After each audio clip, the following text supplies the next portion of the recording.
Greetings. It's a frozen Tuesday here in Denver, and we're going to, if you're watching the replay, we're going to start right away. So let me go post this over on the website real quick, and then we will be ready to roll. Somehow it got to be 5 minutes after the hour. I don't know how that happened, but we're going to solve that problem real quick here. Let me go to book one. Link to join. Website's running slow because probably everybody's hitting reload. V, book one, highlight, bold, link, enter, edit, settings, open link in new window, update, double check, and hit update. There's that. And then our website is jollyrogerukulele.com. If you didn't already know that, you probably know that, or you wouldn't be here. And I'm going to put this over on Twitter. We don't know why we do this, but we do because we think somehow it's official if you put it on Twitter. Broadcasting from my back bedroom. We are remodeling the house, and so the entire house looks like they're just boxes and piles of stuff everywhere. And I'm sitting right now in between. We had to bring in, we have a sort of like a sun porch type thing where we put our potted plants. And it was so cold last night, we were worried they might freeze even inside, and so we brought them in. So not only is this room full of boxes and stuff, but there's plants all over the place right now. In any event, here we are. Today we're going to play Brahms Lullaby. We've been working on that the last few days, last few lessons. We're also going to play Yankee Doodle. Not a great song, but a really help dial in that skill set. And then the important thing today is to begin the study of the key of C Arpeggio. I mentioned last week, might not hurt you to take a peek at it, and we will be just diving into that. In my mind, there are a few milestones in our program that are important. Obviously, day one with Frere Jacques is huge. My Spaghetti Monster, in terms of chord and melody together, is a big deal. And then, of course, playing arpeggios is the next level, and that's what we're going to be digging into a little bit today. So let's go first to Brahms Lullaby. And we're going to play that, Brahms Lullaby for ukulele. We'll play it one time through for each instrument. That will give you a chance to try it both ways. And Diane is here. Hey, Diane. Still trying to stay warm. Yeah, I had my mittens and my earmuffs on and walking. I had to walk from one building to the parking garage. It was about 3 minutes outside, and I had to bundle up for it, so it was crazy. Robin is in. Sandy is here. Vic is here. You guys are hardcore ukulele players. Good to see you guys. Thank you for being here. Brahms Lullaby. Let's do it on ukulele first, right? And if you're on baritone, you're on chords. Otherwise, you're either playing the melody or you're playing the tough uke. If you are playing tough uke, you have choices of thumb down or plucking. Of the two, I have no doubt that you will get good at thumb down. So I always want you to try plucking as well, because plucking is a little bit more complex way of approaching things. It's a little bit harder to get the same pretty tones out of it. Like, isn't that pretty? And if you use your claw, right, you want those to be equal. No matter what you do, they're going to have some difference in how they sound, but I want you to be able to do both well. And so if you got pretty good at playing with your thumb, then start working on playing with your claw. In fact, since I'm making such a big deal of it, let's play this twice through on ukulele. If you're on baritone, you do the chords. The first time through, let's use thumb down. The second time through, let's use the claw. From the top, 1, 2.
almost right into the first ending there. I have a horrible habit of doing that.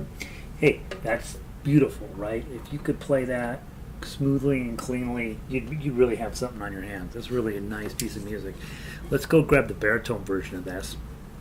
And guys, if you're on ukulele, remember your G chord looks like that. Okay, that's your G chord. Your D7 is hanging out right here.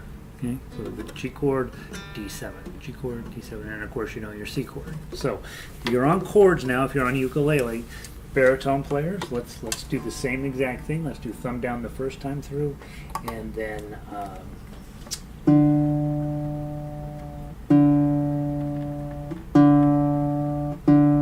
claw the second time through.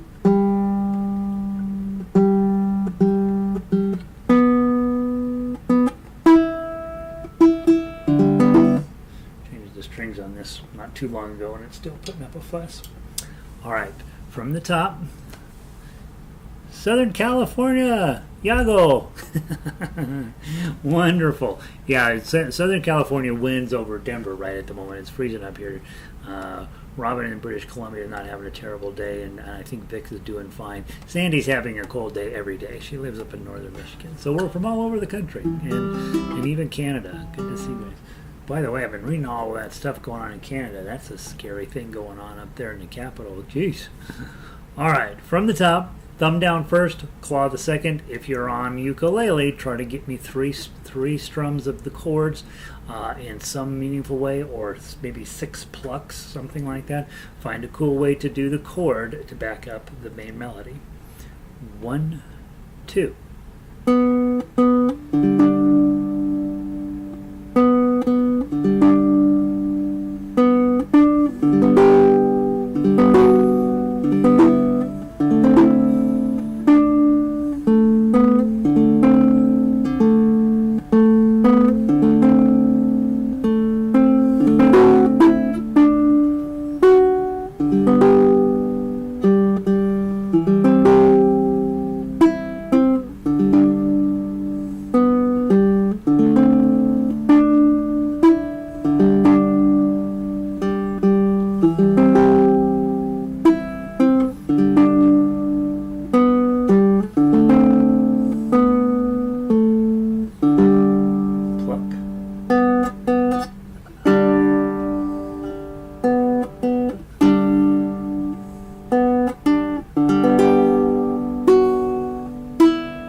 Lovely piece of music, right? Pretty cold today up in British Columbia. I guess every day is kind of a little cold up in British Columbia. You're further, oh no, you're east of where LG lives. That's right, Robin. Goodness sakes. Well, I guess it is winter time. Okay, let's take a look at, let's go grab Yankee Doodle. Now, Yankee Doodle, let's grab the baritone one first. Yankee Doodle's not a great song, but Yankee Doodle kind of dials in the skills we already learned. One thing about Yankee Doodle is you do get to use a bar chord, okay, which is very exciting.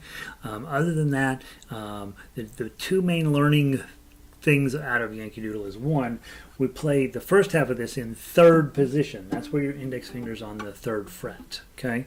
So that's, you play the first half of this in 3rd position, and then the second half you play it in regular position, or first position, or sometimes it's called open position. What that means, your index finger's in 1, middle finger's in 2, ring finger's in 3, pinky's in 4. And then the big moment in this on measure 6, you have a bar on 5 and your pinky on 8. Okay, for that shape of, in this case it's a C chord. On ukulele it's going to be an F chord, but those skills are all going to start creeping into your life, playing in position, proper position, and then adding in bar chords into pieces of music. We were talking last night in orchestra that it might be easier to play one of the arrangements completely with bar chords rather than with the open positions. The open positions are harder to manage than if you have a bar chord and moving it around. And all that means is that you have to take that Make a Better Bar worksheet seriously.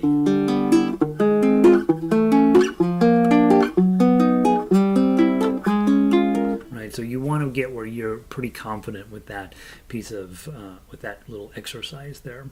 All right, Yankee Doodle, let's do it on baritone first. Ukulele players, you've got your G chord, okay, and your D chord, and probably just, you can use all three of them, right? 1, 2, 3. That's how you know if your ukulele is too small, is if you have a hard time fitting 3 fingers in there for a D chord. You probably need to get the next size up ukulele, right? So G chord, D chord, and of course C chord is going to show up again. Let's give it a try. One time through on baritone. Play it with either your claw or your thumb. I'm going to play it with my thumb. 1, 2, 3, 4.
Note is not uncommon. It just means hang on to that until the very end when your ukulele totally dies out. You should probably do that as a matter of course anyway, but the arranger has said, hey, this is a fermata. I want you to hold that last note for a long time, and you as the performer are like, okay, that seems like a good idea, and so you do it. All right, grab your ukulele version, and somehow managed to get this all twisted up again. Did any of you else have that problem? I have this continuous fight with my straps about staying not coiled up like I'm a crazy person. All right, Yankee Doodle on the ukulele. Okay. One time through, make it the first shot your best shot. Third position, playing the first half of the song. Regular open or first position and playing the rest of the song. Be very focused when you get to measure 6. Here's your bar on 5, pinky on 8, followed by a 7, followed by a 5, and then you don't need to move until that 3 shows up. Okay, from the top, 1, 2, oh, I'm sorry, baritone players. Your C chord looks like this, okay? Your G chord looks like this, and your F chord is hard. You're going to probably put a full bar on. And remember, your E shape is this, so put a full bar on and just move your E shape forward. Okay, so that's your F chord. Some people play it with a half bar. Don't necessarily recommend that because you're going to be playing a lot of bars, and so having a full bar on with that shape in front of it is going to make your life down the road a little better. Okay, that's for baritones. From the top, Yankee Doodle, 1, 2, 3, 4.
not the world's greatest song, but it just dials in what we learned in Brahms Lullaby, which is playing in this key.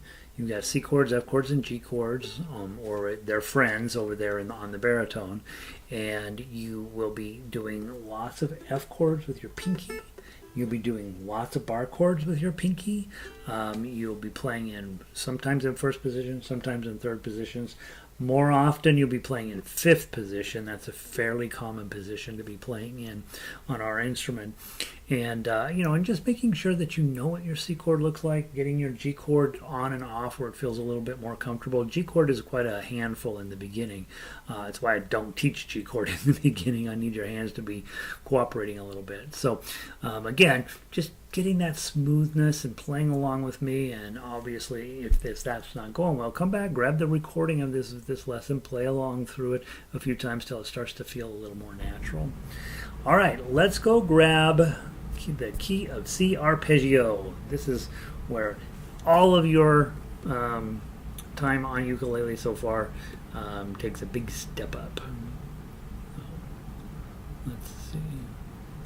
Oh, Nancy made it in. Hey, Nancy. Nancy's one of our premier baritone players. Good to see you. How's the weather? Sunny in Florida. I know the whole nation's in a deep freeze, and Florida's like, I don't know what they're talking about. It's great here. Only about a 20-minute drive away. Oh, okay. I thought you were quite a bit further east, but that's cool. Maybe someday you guys go have coffee, huh? That's fun. Great coffee in Vancouver. It's a great town for coffee. All right. C major arpeggio. This is a big deal, guys, and when you first meet it, you're going to be like, I don't think I like this. And in about 2 years from now, you're going to be like, this is the most important piece of music that we got. Okay, so what I want you to do, we're talking claw now. Remember, this is a big deal. We're never going to use a pinky on ukulele. We're never going to. We don't need it. Okay, you can cut it off. Then I want you to be thinking about your strings like, let me get this, thumb going down, index finger coming up, middle finger coming up, ring finger coming up. Okay, and now that's 4 fingers, 4 strings, not using my pinky. What's important is that this is one way to do it. Okay, we could move it down, right, and not use the top string and just do thumb, index, and middle. Okay, you do that. And sometimes we'll go out toward the. Sometimes we'll go down, sometimes we'll come back up. So sometimes it's thumb, index, middle, and on plenty of time it'll be middle, index, thumb. You, of course, can do a 4-string one, ring, middle, index, thumb, ring, middle, index, thumb.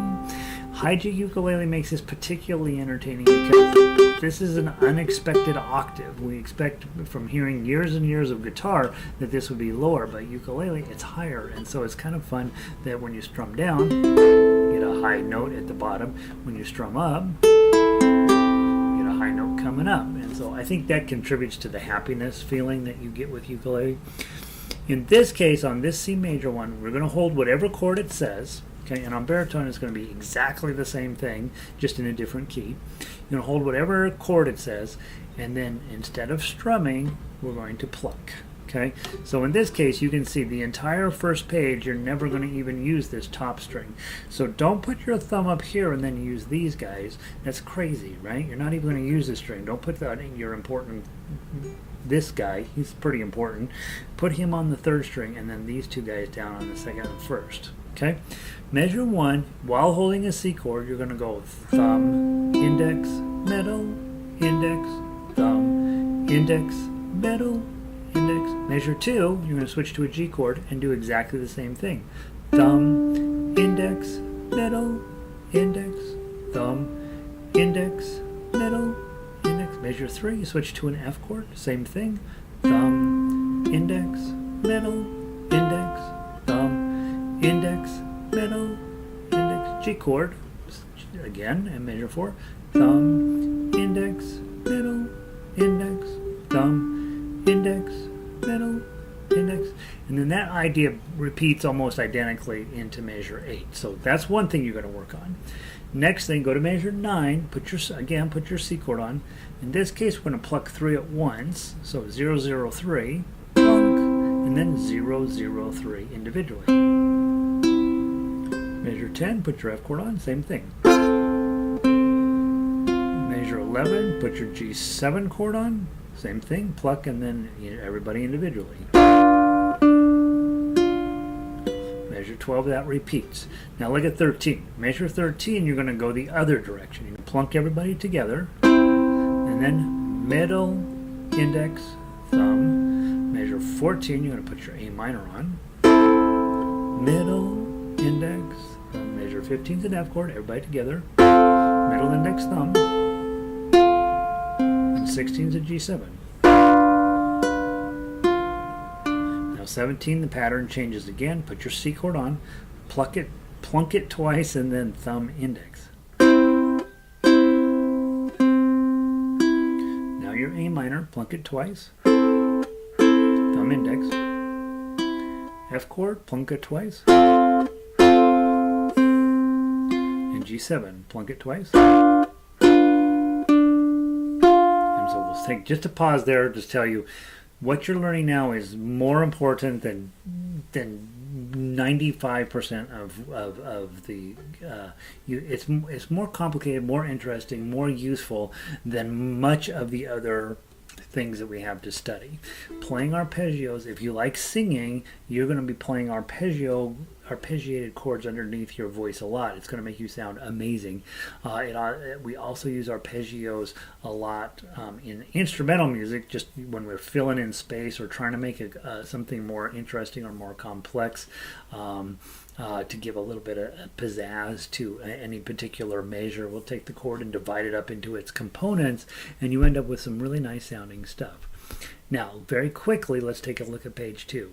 Page 2, it says at measure 21, it says RIT. That means slow down. So then this section from 21 through 28, you'll play that a little bit slower. The other notational thing here is you see the wiggly line. You remember that from Spaghetti Monster? That's a thumb down. Okay, so put your C chord on, thumb down, then 3-5-3, pinky. Measure 22, put a G chord on, thumb down. 3's already held down, so pluck it. Measure 23, very important, just straight from Spaghetti Monster, a thumb down, but you're not playing that top string, so you're going to rest on it. Measure 24, nice full G7, 4-beat measure. Now measure 25, you put your C chord on. This is the only measure where you don't really have to do that. 0, 0, 1, 0. Now 26, put your G chord on, nice little strum down. Rest stroke on 1, and then a 0. Lift up your middle finger, or ring finger. Okay, 2 F chords with the rest stroke. 3, O. And then a nice G7, full strum. Okay, notice that all your wigglies go away now, and back at 29. A tempo means go back to the original tempo in the song. 0-0-3, and go to your claw position again. Pluck everybody. Middle index thumb. Go ahead and put your A minor on, even though you're not going to use that top string. Middle index thumb. F chord. G7. Pattern changes here. 33. Thumb index. Thumb index. F chord. 36. And 37. And nice. There's the glitch. Return of the wiggly. That's how you finish it up. Okay, so work on that this week. I'll see you on Thursday to play through it.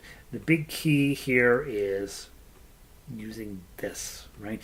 The measures 21 through 28, you're going to use your thumb, but on all of the rest of it, you're going to use these 3 fingers as a claw picking activity.